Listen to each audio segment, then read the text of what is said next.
Ya Bapa, dalam nama Yesus Kristus, kami membuka hati kami untuk diperlengkapi dengan kebenaran firman Allah. Biarlah kebenaran firman Tuhan Allah pada pagi hari ini menyehatkan kami, menyembuhkan kami, membangkitkan harapan baru bagi kami, memberikan kepastian bagi kami. Di dalam nama Tuhan kami Yesus, firman-Mu menjawab kebutuhan kami, firman-Mu menjawab persoalan kami, firman-Mu menjawab pergumulan hidup kami. Terima kasih Bapa, demi nama Yesus Kristus, Allah Roh Kudus, Engkau yang berbicara berkata-kata. Kami sambut firman Tuhan. Haleluya. Sama-sama saya katakan amin. Puji nama Tuhan. Silakan duduk. Mendengarkan firman Tuhan, jangan lupa tekan tombol subscribe dan lonceng. Selamat menikmati berkat firman Tuhan. Pada pagi saya akan sampaikan firman Tuhan di dalam 2 Petrus pasal pertama ayat 3 sampai dengan 11. Sekali lagi 2 Petrus pasal pertama ayat 3 sampai dengan ayat yang ke-11. Saya beri judul bertumbuh menuju garis akhir. Amin. Bapak yang dikasih oleh Tuhan, setiap kita memang Tuhan menginginkan, Tuhan menghendaki supaya semua pengikutnya, murid-muridnya, anak-anak Tuhan, hidupnya harus bertumbuh menuju garis akhir. Garis akhir yaitulah kedatangan Kristus. Buat kita katakan amin. Jadi saudara harus memiliki sebuah komitmen untuk mau bertumbuh dan terus bertumbuh sampai garis akhir, sampai Tuhan datang menjemput kita. Haleluya. Nah, kita melihat kebenaran firman Tuhan. Perhatikan yang dikasih oleh Tuhan di dalam 1 Petrus pasal pertama ayat yang kedua dikatakan, surat Rasul Paulus kepada orang-orang yang dipilih sesuai dengan rencana Allah Bapa kita. Dia sudah dikasih oleh Tuhan. Jadi ini adalah surat Rasul Paulus, surat Rasul Petrus. Sekali ini adalah surat Rasul Petrus kepada orang-orang yang dipilih. Siapakah orang-orang yang dipilih? Ialah Bapak Ibu, saudara dan saya. Kita adalah orang-orang yang dipilih. Kita adalah orang-orang yang telah ditetapkan oleh Allah sesuai dengan apa? Rencana Allah Bapa, yaitu rencana penyelamatan, pembebasan. Rencana untuk apa? Untuk memberikan hidup kita. Rencana untuk apa? Memulihkan keadaan kita, membaharui hidup kita, dan sampai pada kedatangannya untuk menjemput kita. Nah saudara, namun saya perlu baca dulu di dalam 2 Petrus pasal pertama ayat 1 sampai ayat 3 sampai ayat yang ke-11. Saya baca 2 Petrus pasal pertama ayat 3 sampai ayat yang ke-11. Inilah kebenaran firman Tuhan bagi kita pada pagi hari ini. 2 Petrus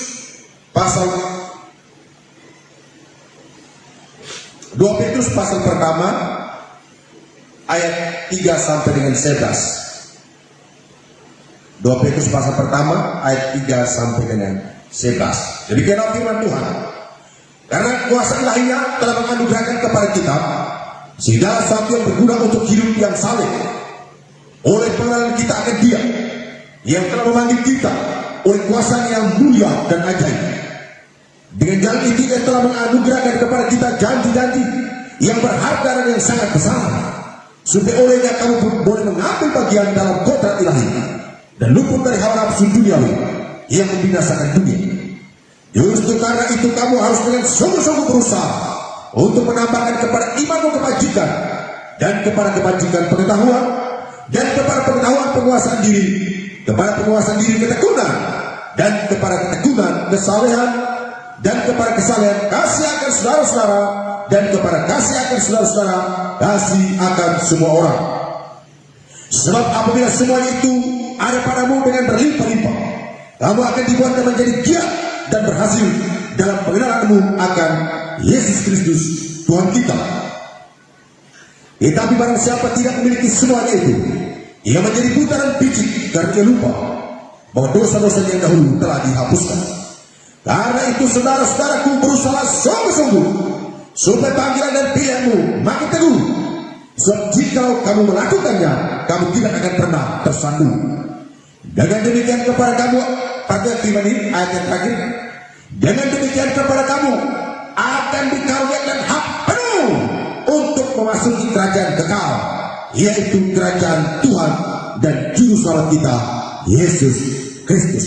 Jadi para pentingnya pada poinnya pada ayat yang ke-11, dengan demikian kepada kamu akan dikaruniakan hak penuh untuk memasuki kerajaan kekal, yaitu kerajaan Tuhan kita Yesus Kristus. Siapakah mereka yang dikaruniakan hak penuh untuk memasuki kerajaan kekal? Yaitu mereka yang bertumbuh menuju garis akhir. Katakan amin. Sekali lagi, siapakah mereka yang diberikan karunia hak penuh untuk memasuki kerajaan kekal? Yaitu kerajaan Tuhan kita Yesus Kristus. Yaitu mereka yang bertumbuh menuju garis akhir. Mereka yang tidak berhenti di tengah jalan. Mereka yang tidak mandek. Mereka yang tidak mengalami stagnasi. Tapi mereka terus bergerak, terus bergerak, dan terus bertumbuh. Bertumbuh dan terus bertumbuh menuju garis akhir. Mereka itulah yang akan dikaruniakan hak penuh untuk memasuki kerajaan kekal, yaitu kerajaan Tuhan kita Yesus Kristus. Haleluya. Yaitu kerajaan Tuhan kita Yesus Kristus. Dari bangsa dikasih oleh Tuhan. Kebenaran firman Tuhan ini saya peringatkan supaya setelah diberikan karunia untuk masuk di kerajaan kekal, diberikan hak penuh untuk masuk kerajaan kekal, saudara harus memiliki sebuah komitmen untuk mau bertumbuh dan terus bertumbuh menuju kepada garis akhir. Dan ingat Bapak Ibu, bertumbuh itu bukan dari orang lain, tapi bertumbuh itu dari sebuah komitmen pribadi kita. Katakan amin. Sekalipun ada orang ada di sebuah gereja yang besar, tetapi jika dia sendiri tidak memiliki sebuah komitmen untuk mau bertumbuh, maka dia tidak akan terjadi perubahan apa-apa. Saya sudah melihat banyak orang dengan alasan bahwa karena tidak bertumbuh dan pergi gereja besar, ternyata saya tambah hancur, sama sekali tidak lagi ibadah sampai sekarang. Itu artinya bertumbuh bukan daripada orang lain, bertumbuh bukan dari gereja, tapi bertumbuh itu dari komitmen pribadi kita untuk bertumbuh. Karena apalagi kalau semua anggota jemaat sama-sama berkomitmen untuk bertumbuh, maka akan terjadi kegerakan kebanggaan yang luar biasa. Katakan amin. Jadi kalau semua anggota jemaat bersama-sama bersepakat berkomitmen untuk bertumbuh bersama-sama tanpa batas, berlipat ganda menuju garis akhir, maka akan terjadi kegerakan besar terjadi. Akan terjadi kebanggaan yang luar biasa. Haleluya. Kalau adanya sebuah komitmen untuk bersama-sama, maka kita akan lihat akan ada kegerakan yang besar terjadi. Rakyat sendiri katakan agar mereka memenuhi panggilan Tuhan dan menikmati janjinya. Dengan demikian kepada kamu akan dikaruniakan hak penuh untuk memasuki kerajaan kekal, yaitu kerajaan Tuhan dan Juru Selamat kita Yesus Kristus. Haleluya. Jadi saudara, ini luar biasa. Kita telah dipilih dan ditentukan, namun untuk berhak diberikan hak penuh untuk masuk kerajaan kekal, itu adalah harus dari sebuah komitmen pribadi untuk mau bertumbuh menuju kepada garis akhir. Amin. Ada orang ketika dia bertumbuh, namun dalam proses perjalanan dia merasa, kok perjalanan ikut Tuhan kok menyakitkan. Dia merasa bahwa perjalanan mengikut Tuhan ini tidak terlalu begitu enak. Akhirnya mereka mulai menyerah, mulai putus asa, mulai mundur. Maka orang-orang seperti ini tidak akan pernah untuk menerima atau memasuki kerajaan kekal. Mereka yang diberikan hak penuh memasuki kerajaan kekal ialah mereka yang mau berkomitmen, mau bersungguh-sungguh, mau berjuang dengan sungguh-sungguh, mau setia, mau bertumbuh sampai kepada garis akhir, yaitu sampai Tuhan datang menjemput kita, mau kita masuk dalam kerajaan kekal. Sekarang perhatikan yang dikasih oleh Tuhan, rahasia untuk bertumbuh menuju garis akhir. Bagaimana supaya kita bisa bertumbuh menuju garis akhir di tengah situasi sulit? Bagaimana supaya kita bisa bertumbuh menuju garis akhir di tengah-tengah situasi tekanan? Bagaimana supaya kita bisa bertumbuh di tengah-tengah situasi ancaman, situasi yang tidak enak? Saya menulis ada beberapa poin penting. Rahasia bertumbuh menuju garis akhir. Itu yang pertama. Saudara harus mengenal Tuhan Yesus dengan benar. Katakan amin. Kasih kiri kanan. Anda harus mengenal Tuhan dengan benar. Kenapa saya katakan harus mengenal Tuhan Yesus dengan benar? Itu artinya berarti pasti ada yang mengenal Tuhan tapi dengan cara yang tidak benar. Banyak di luar sana mereka mengenal Tuhan Yesus. Iblis mengenal Tuhan tapi dengan cara yang tidak benar. Maka tidak sama. Di luar sana bertanya kepada mereka, kenal Yesus? Ya, saya kenal Yesus. Dia hanya sebatas nabi. Artinya mereka mengenal Tuhan tapi dengan cara yang tidak benar. Saudara, mengenal Tuhan dengan benar ialah dia yang mengaku dengan mulut, percaya dengan siap hati bahwa Kristus adalah Tuhan dan Juru Selamat dalam hidupnya, lalu dalam proses perjalanan hidupnya dia mengabdikan hidupnya sungguh-sungguh sepenuhnya kepada Kristus, mau berkomitmen sungguh-sungguh untuk bersedia memikul salib, bersedia untuk menerima segala tantangan yang diperhadapkan demi memasuki kerajaan kekal. Katakan amin. Haleluya. Yang pertama adalah mengenal Tuhan Yesus dengan benar. Saudara, mari kita belajar untuk terus mengenal Tuhan dengan benar. Perhatikan di ayat yang ketiga dikatakan, karena kuasa ilahinya telah menganugerahkan kepada kita segala sesuatu yang berguna untuk hidup saleh oleh pengenalan kita akan Dia, yang telah memanggil kita oleh kuasanya yang mulia dan ajaib. Karena kuasa ilahinya, karena kuasa Kristus, karena keilahian Kristus yang telah dianugerahkan kepada saudara dan saya, yang telah dianugerahkan kepada kita segala sesuatu yang berguna untuk hidup saleh, pengenalan kita akan Dia, yaitu akan Kristus yang telah memanggil saudara dan saya, yang telah memanggil kita oleh kuasa yang ajaib dan yang mulia. Haleluya.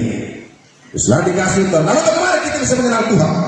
Mereka yang mengenal Tuhan ialah mereka yang hidup dalam kehausan dan lapar akan firman-Nya, maka mereka akan bisa mengenal Tuhan. Amin. Jadi mereka yang mengenal Tuhan dengan benar ialah mereka yang hidup sungguh-sungguh haus dan lapar akan Tuhan, maka mereka itulah yang disebut dengan akan mengenal Tuhan dengan benar.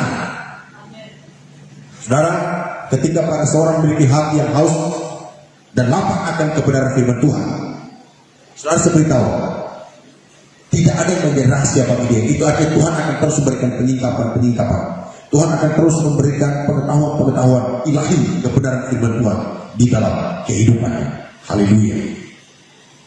Rasul Petrus menekankan betapa pentingnya bagi kita untuk mengenal Tuhan dengan benar, sehingga kita mampu hidup apa? Saleh. Seseorang bisa hidup menjadi hidup saleh ketika orang itu mengenal Kristus dengan benar.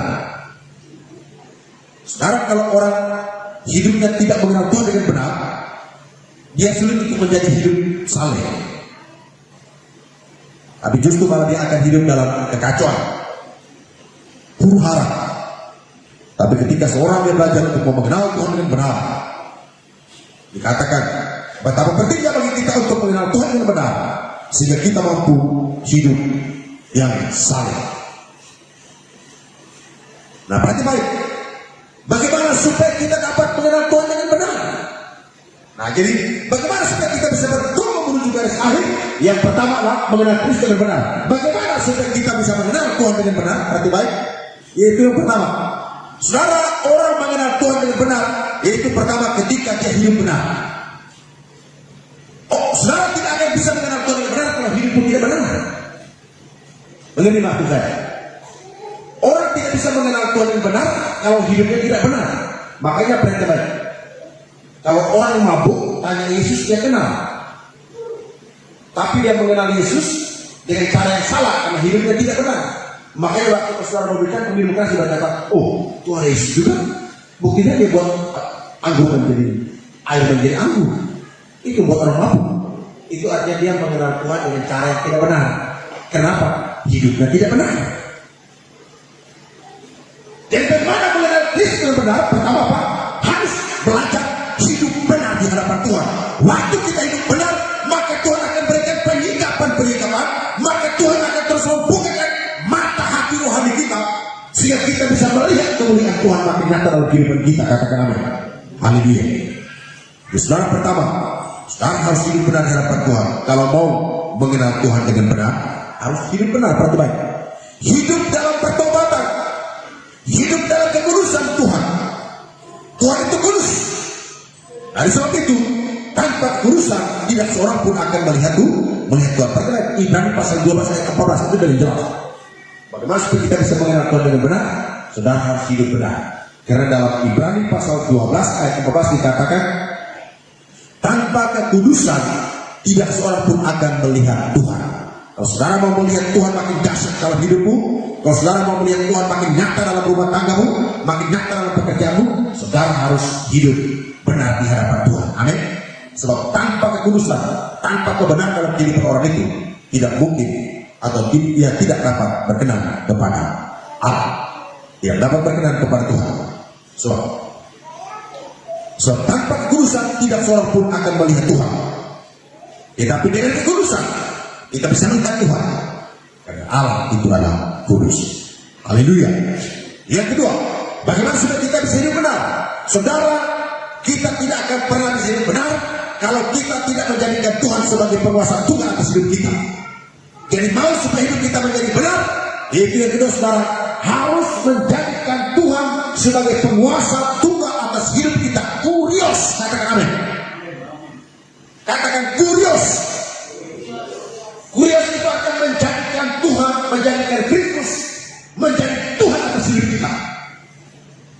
Dia memang Tuhan, tapi kalau dia tidak jadikan dia Tuhan atas hidup kita, hidupnya tidak akan menjadi benar.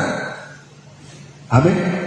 Tapi ketika dia menjadikan dia Tuhan atau Kurios itu artinya penguasa tunggal, menguasai hidup kita, dia menjadi penguasa tunggal atas hidup kita, maka kita akan dijadikan menjadi benar di hadapan Tuhan. Haleluya. Ketika kita dijadikan benar, kalau kita menjadikan Tuhan sebagai penguasa tunggal, Kurios itu artinya penguasa tunggal atas hidup kita. Dia Tuhan atas hidup kita. Dia Tuhan atas seluruh aspek kehidupan kita. Maka otomatis kita akan dijadikan benar di hadapan Tuhan. Haleluya. Karena dikatakan telah menganugerahkan kepada kita segala sesuatu yang berguna untuk hidup yang saleh oleh pengenalan kita akan Dia. Di dalam ayat yang ketiga dikatakan, karena dikatakan telah menganugerahkan kepada kita, telah menganugerahkan kepada saudara dan saya segala sesuatu yang berguna untuk hidup yang saleh oleh pengenalan kita akan Dia, Kristus. Oleh pengenalan kita akan Dia, Tuhan Kristus, Tuhan Yesus Kristus. Haleluya. Bukankah kita telah dianugerahkan kuasa roh dan firman? Bukankah kita telah dianugerahkan kuasa roh dan firman? Dalam Yohanes pasal yang ke-16 ayat 14, Amsal pasal 2 ayat 4 sampai 5, ditekankan olehnya kamu boleh mengambil bagian dalam kontrak ilahi dan luput dari hawa nafsu dunia. Saya baca Yohanes 16 ayat 14. Yohanes 16 ayat 14. Demikianlah firman Tuhan.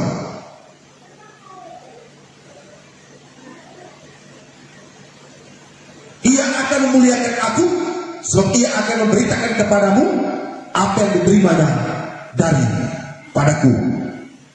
Lalu ayat berikut, Amsal 2 ayat 4 sampai 5.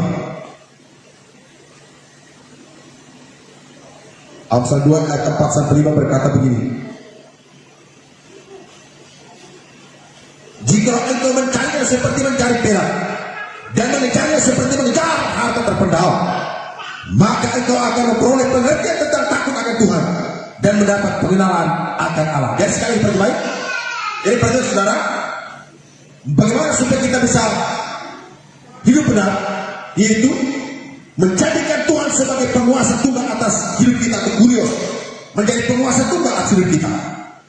Nah, saudara, dikatakan karena dikatakan telah menganugerahkan kepada kita segala sesuatu yang berguna untuk hidup yang saleh oleh pengenalan kita akan Allah. Di dalam Amsal pasal 2 ayat 5 berkata, maka engkau akan memperoleh pengertian tentang takut akan Tuhan dan mendapat pengenalan akan Allah.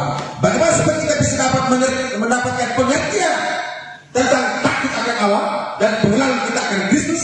Saudara, disini dikatakan, jika engkau mencari seperti mencari perak dan mengejar seperti mengejar harta terpendam, itu artinya kalau saudara memiliki sebuah kehausan akan Tuhan, memiliki sebuah kerinduan, kehausan akan Tuhan untuk mengenal siapa Tuhan sebenarnya, maka saudara akan mendapatkan pengenalan akan Tuhan yang benar. Amin. Saya kayak contoh begini saudara. Bagaimana saudara ketika mau mengenal seseorang, jika saudara tidak memiliki kerinduan untuk bertemu orang itu dan ingin mengenal yang lebih dalam? Saudara, kalau saudara tidak memiliki kerinduan untuk bertemu orang itu dan untuk mengenal yang lebih dalam, maka saudara tidak akan mengenal dia sepenuhnya. Dengan Tuhan demikian, harus memiliki sebuah kerinduan untuk mengenal Tuhan lebih lagi. hidup dalam kehausan akan Tuhan dengan sungguh-sungguh, maka kita akan dikuasai. Haleluya. Haleluya. Yang kedua, bagaimana supaya kita bisa bertumbuh, tetap terus bertumbuh menuju garis akhir?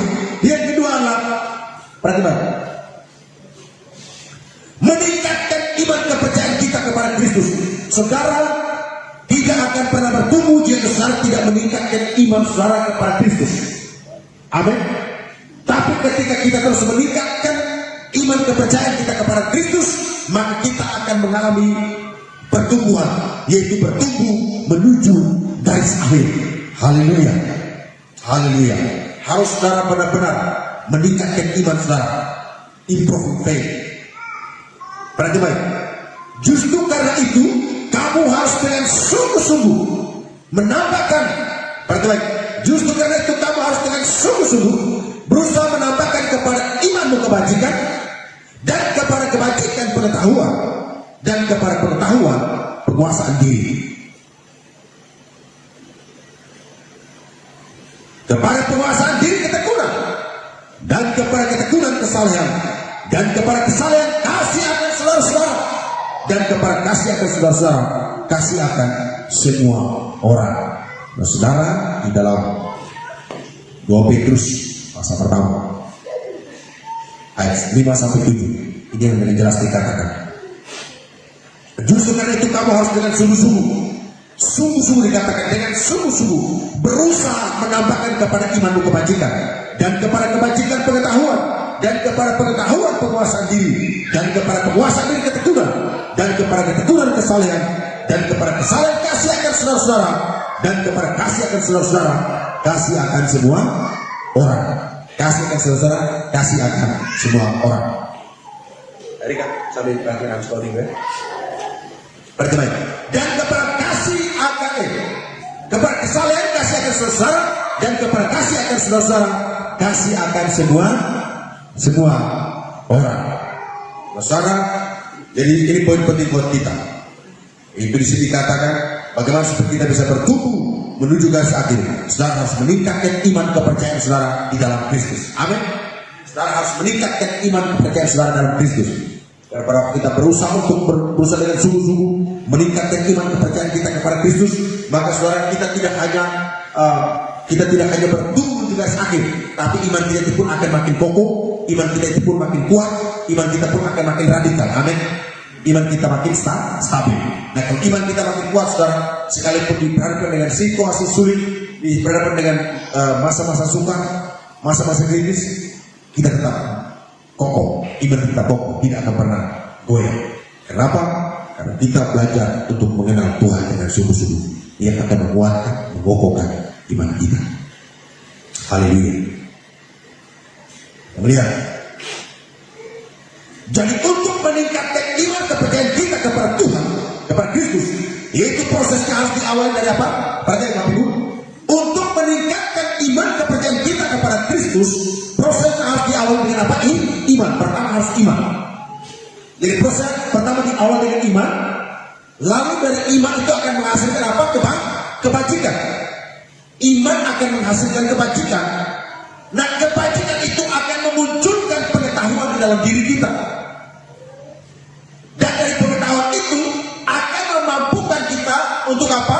Penguasaan diri. Dan dari penguasaan diri menjadikan kita orang yang lebih teguh. Dan ketekunan akan menjadikan kita orang saleh.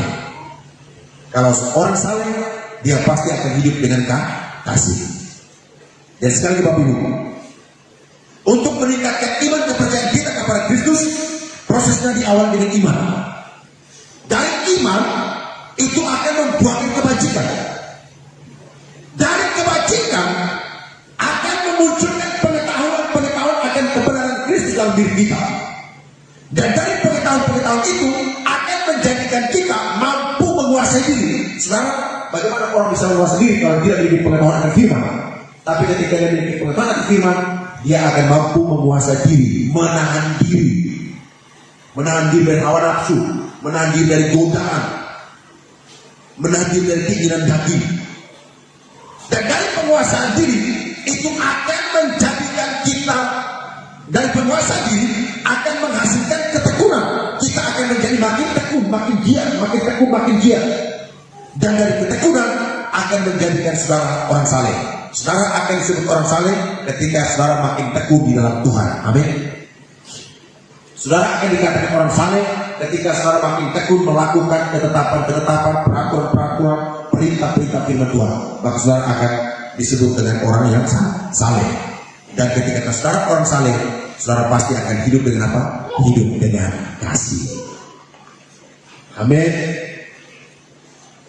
Kita akan bisa hidup dengan kasih kalau kita hidup dalam kesalehan. Karena saleh itu identik dengan kasih. Bagaimana seorang dikatakan hidup saleh, tapi kalau dia tidak peduli dengan orang hidup orang lain? Orang saleh selalu mempedulikan orang lain.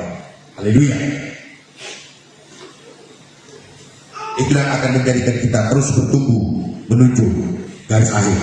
Rasul Petrus berkata begini, harus dengan sungguh-sungguh berusaha. Itu artinya iman itu harus ditingkatkan dengan perbuatan. Sekali lagi, Rasul Petrus menekankan harus dengan sungguh-sungguh berusaha. Artinya iman itu harus ditingkatkan dengan apa? Perbuatan. Iman harus ditingkatkan dengan perbuatan. Yakobus berkata, jika iman itu tidak disertai dengan perbuatan, bagaimana? Jika iman itu tidak disertai dengan perbuatan, maka iman itu pada hakikatnya adalah mati. Jadi iman yang hidup itu disertai dengan perbuatan Bapak Ibu. Bagaimana seorang dikatakan beriman, tapi kalau dia tidak melakukan kebenaran firman Tuhan, dia tidak melakukan perbuatan-perbuatan baik, saleh, ketekunan, kesolehan, kasih, penguasaan diri, semuanya itulah yang akan membuat iman kita makin kuat. Sebab jika iman tidak disertai dengan perbuatan, maka iman itu pada hakikatnya adalah mati. Yakobus pasal 2 ayat 17. Dan oleh perbuatan-perbuatan itulah iman menjadi sempurna. Dalam Yakobus pasal 2 ayat 22, iman kita akan menjadi sempurna kalau iman itu disertai dengan perbuatan. Sekali lagi, iman itu akan menjadi sempurna kalau iman itu diikut sertakan dengan perbuatan. Dan ingat, ketika iman itu menjadi sempurna, maka buahnya pasti apa? Mujizat, membuahkan mujizat di dalam kehidupannya. Akan dia terus mengalami mujizat. Dia tidak hanya melihat mujizat, tapi dia juga mengalami mujizat. Dia tidak hanya mengalami mujizat, tapi dia juga melakukan mujizat. Alkitab terjemahan lain berkata begini, harus belajar mengenal Allah dengan benar dan mengetahui kehendaknya, mengesampingkan keinginan sendiri dan menjadi sabar serta menjadi saleh.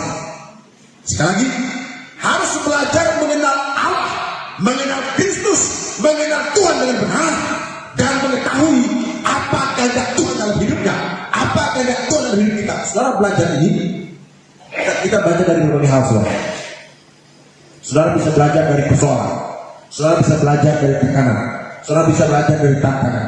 Setiap persoalan, tekanan, tantangan, situasi sulit, itu kita perlu belajar. Belajar apa? Kita belajar apa yang Tuhan mau kerjakan dari situasi-situasi itu. Amin. Ketika saudara terjun yang mengalami penyakit, jangan berpikir, ini penyakit itu suatu penghukuman.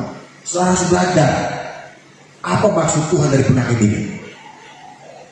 Maka dikatakan harus belajar mengenal Allah dengan benar dan mengetahui kehendaknya, mengesampingkan diri sendiri, menjadi sabar dan menjadi saleh. Haleluya.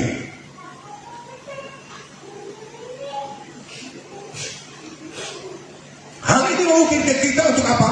Untuk melangkah selanjutnya, untuk melangkah ke the next level, kita akan melangkah ke langkah yang berikutnya, yaitu mengasihi orang lain dan mengasihi musuh-musuh kita. Artinya saudara, ketika kita akan menjadi ketika kita akan terus belajar dan kita akan terus hidup menjadi orang saleh, dan disitu katakan kalau orang saleh pasti dia akan mengasihi orang lain.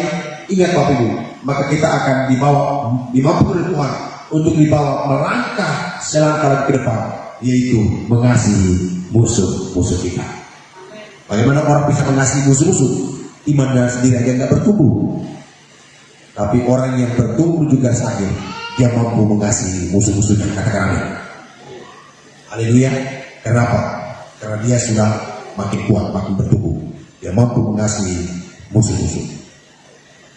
Ini yang luar biasa yang Tuhan Yesus ajarkan buat kita. Yang ketiga, bagaimana supaya kita terus bertumbuh menuju garis akhir, tidak putus di tengah jalan, tidak mandek atau macet. Kerohanian itu tidak macet tapi terus bertumbuh,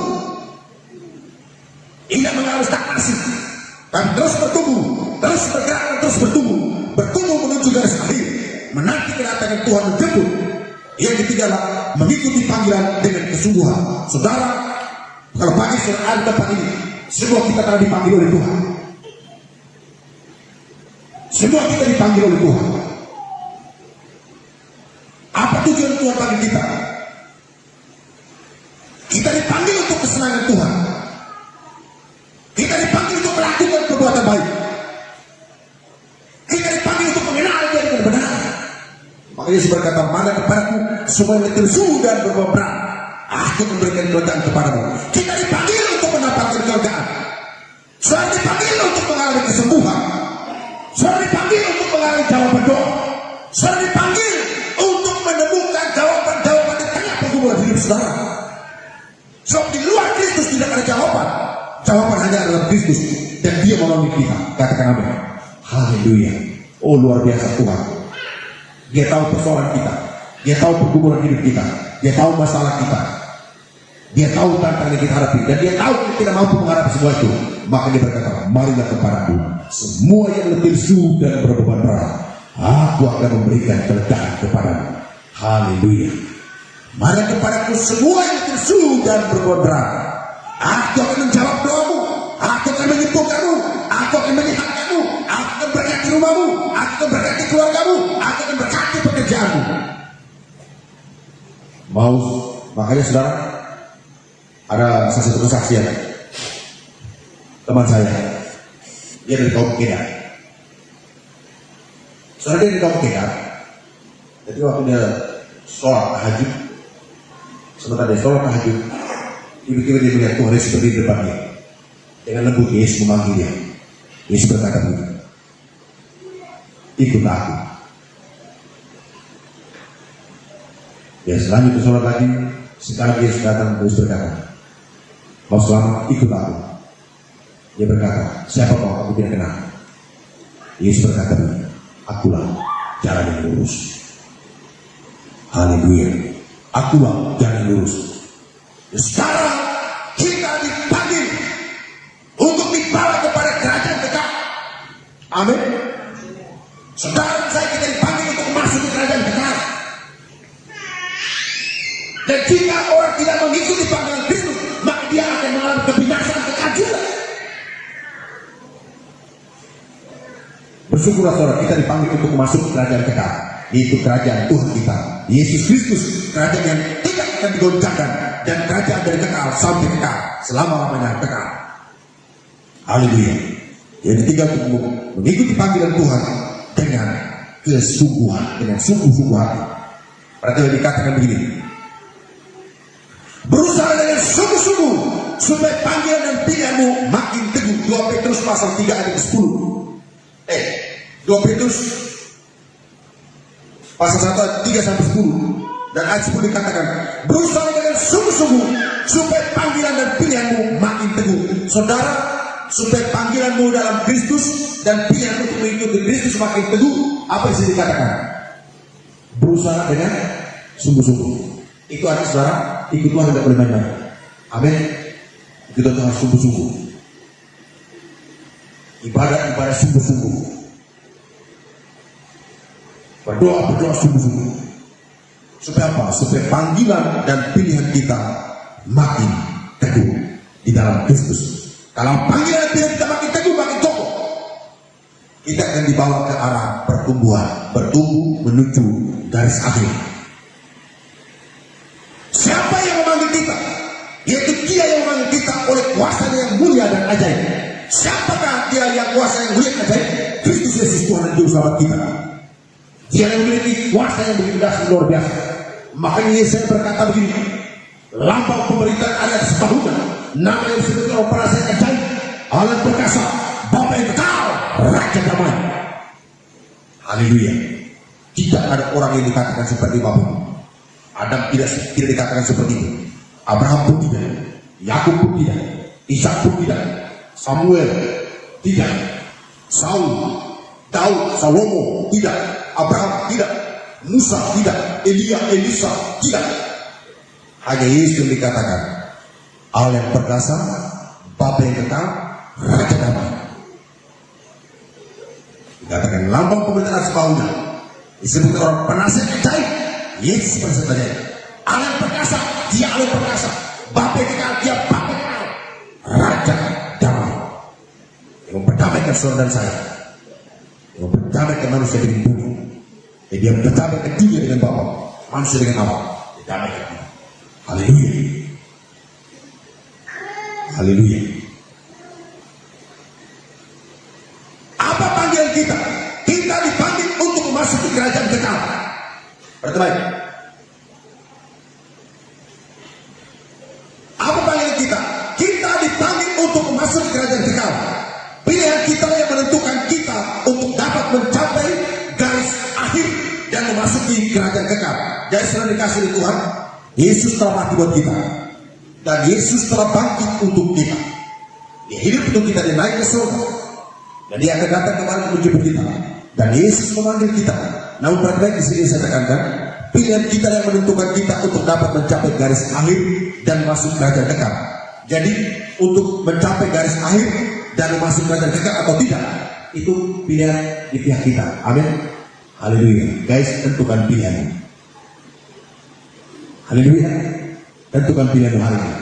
Mau setia kepada Kristus dan mencapai garis akhir dan masuk kerajaan kekal, atau berhenti di tengah jalan karena kenyamanan dunia, karena ekonomi, karena pekerjaan, karena jabatan.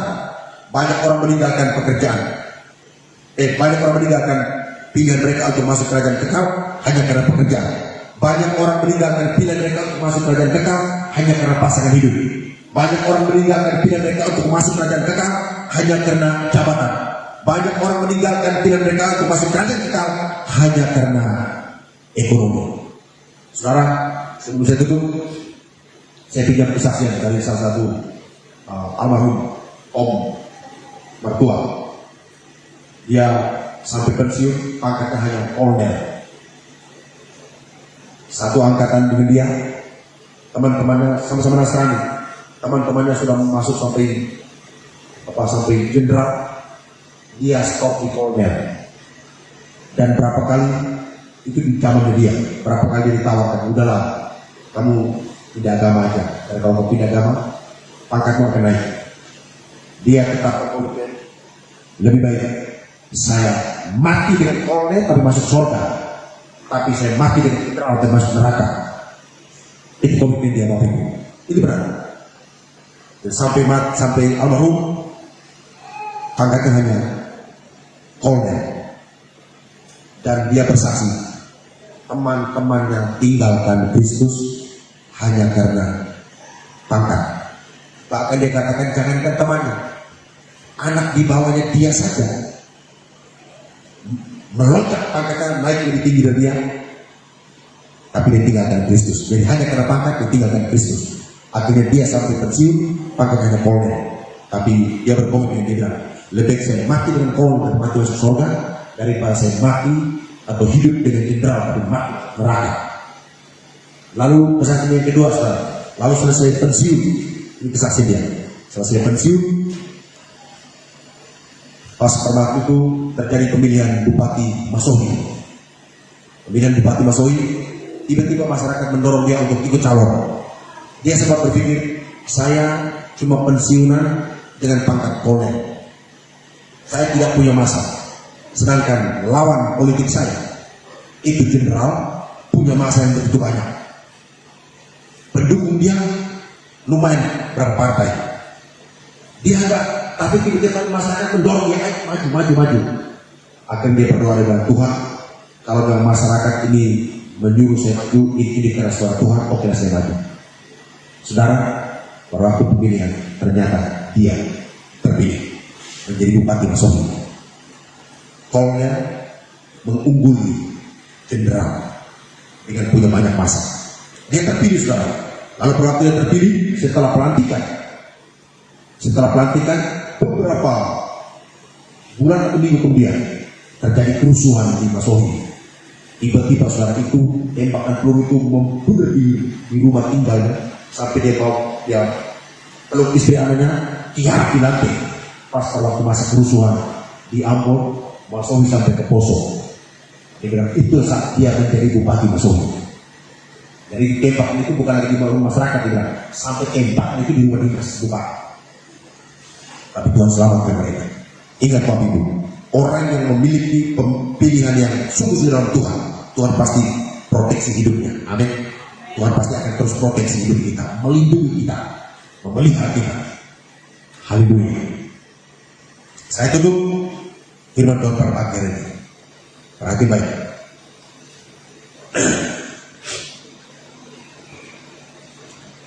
Inilah perintah Tuhan Yesus. Aku memberikan perintah baru kepada kamu, yaitu supaya kamu saling mengasihi. Sebab barang siapa tidak mengasihi, ia tetap berada di dalam maut. Dan sekali perhatikan, inilah perintah Tuhan Yesus kepada kita. Dan ini dikatakan, aku memberikan perintah baru kepada kamu. Apa itu perintah baru?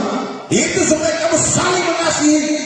Sebab barang siapa tidak mengasihi, ia tetap berada di dalam maut. Kasih ini perlu diwujudkan dengan sebuah perbuatan. Sebab ada tertulis, barang siapa mempunyai harta duniawi dan melihat saudaranya menderita kekurangan, tetapi menutup pintu hatinya terhadap saudara itu, bagaimanakah kasih Allah dapat tetap ada dalam dirinya?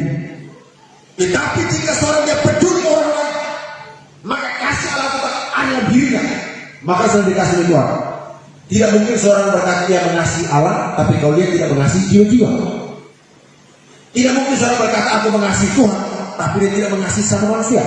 Tidak mungkin seorang berkata aku mengasihi Tuhan dengan sungguh-sungguh, tapi dia tidak mengasihi orang lain.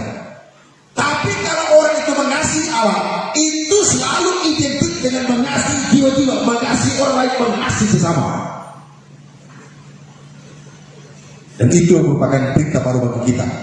Perintah baru bagi Bapak Ibu Saudara dan saya.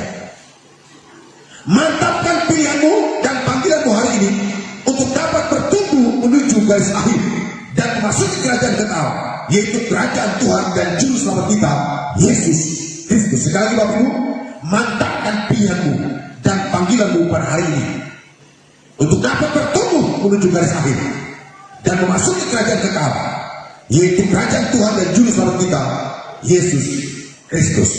Haleluya. Tuhan Yesus memberkati. Puji Tuhan. Haleluya.